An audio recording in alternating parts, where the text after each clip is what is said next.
Hello, and welcome to this presentation on using apps in the community to help with nutrition and physical activity in adults 65 years and older.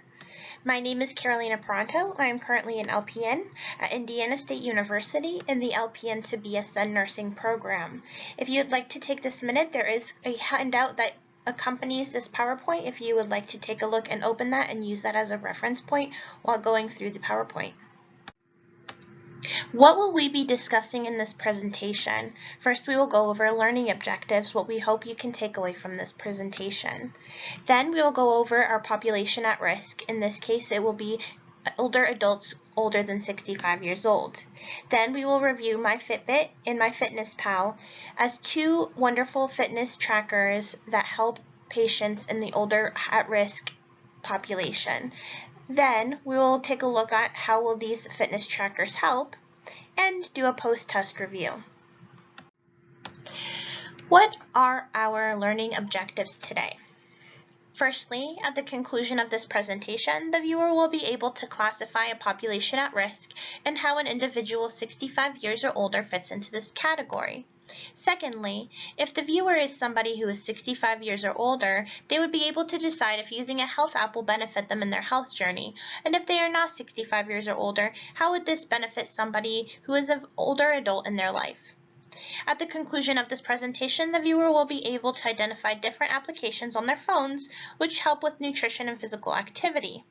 And lastly, at the conclusion of this presentation, the viewer will be able to select and recommend applications to help someone in their lives who is 65 years or older and struggling with nutritional and physical fitness deficiencies. At this time, if you could take a look at our pretest and complete it, pause the video and restart it once you are done. What is a population at risk? A population at risk is a population in the community that is at higher risk for adverse health events. Our population at risk today is individuals 65 years old or older, or somebody of Medicare age. According to the United States Census Bureau, 13.5% of individuals over the age of 65 are living at less than 125% of the poverty level in the last 12 months. In terms of income, in most states, poverty level is for one individual, one-person households, it is $12,880, or for somebody working 40 hours a week, 52 weeks a year, it comes to $6.19 an hour. In certain states like Alaska, it is a little bit higher at $16.90. And it comes to $7.74 an hour, or Hawaii, where it's $14,820 a year, or $7.17 an hour. Looking at these annual incomes, it's easy to see how there may be nutritional or physical fitness deficits in somebody who is trying to make ends meet. But fitness trackers can help make them make better decisions and also track what they are doing. What is a Fitbit and what can it do? Well, a Fitbit can track daily steps and heart rate. It can also track your sleeping patterns, which are important for your overall health.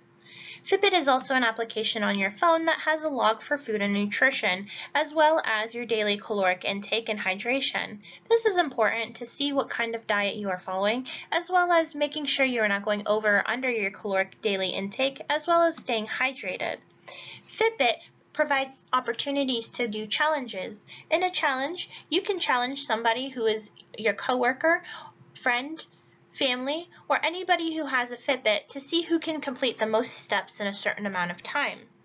There are also multiple games to complete alone, which help with completing more steps to gain power-ups and level-ups in the game. A benefit of Fitbit is that you're able to just use your phone if you choose not to wear a device. Fitbit and how to fit this in the community. The Fitbit provides quantitative information for healthcare providers. It lets the healthcare provider know what kind of diet the individual is following, and if the individual 65 years or older is taking a lot of steps. Are they physically active? What is their physical level? This helps the healthcare provider to know what kind of healthcare education do they need to provide. to make sure that the person is preventing any future diseases or also with treatment planning on current diseases. The healthcare provider can help the older individual with what they can do to better help their healthcare as well as motivation. The Fitbit helps with motivation. It reminds the older adult about movement and hydration. It keeps the older adult accountable when they aren't moving and when they are staying still for longer amounts of time, as well as keeping track of how much water they are drinking so they stay hydrated throughout the day. They also provide information for health insurance plans. Currently, UHC is following a Medicare Fitbit community, which creates chat rooms and groups for older adults to communicate and help each other with staying motivated on keeping moving and hydrated and good nutritional statuses. There are also HSA benefits or health savings account benefits for individuals who keep up a certain amount of steps a day.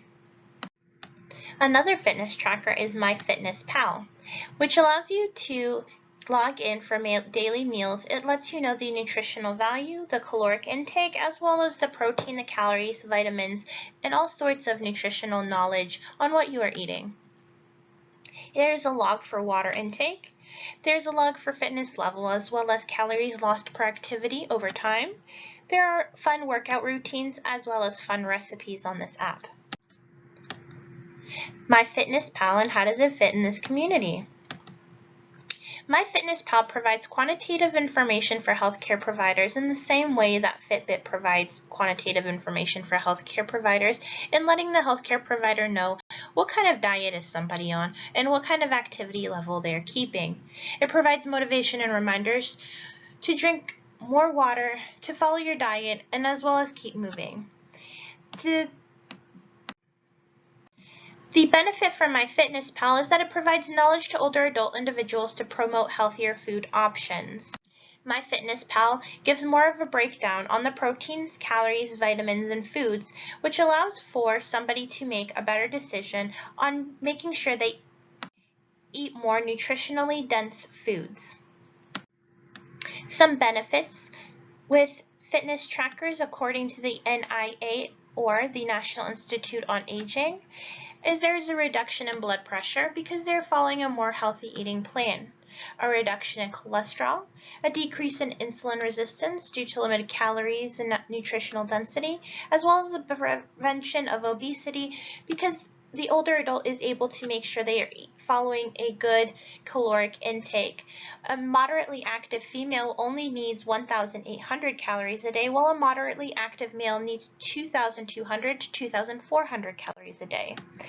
Some more benefits are improves cognitive function, making sure to follow healthy diets like a Mediterranean diet and drinking water, which is important for brain health, helping to allow others to help with your care plan like your family and your healthcare providers and others in the community. It also prevents falls by improving balance and improving strength through better physical fitness and healthier food choices.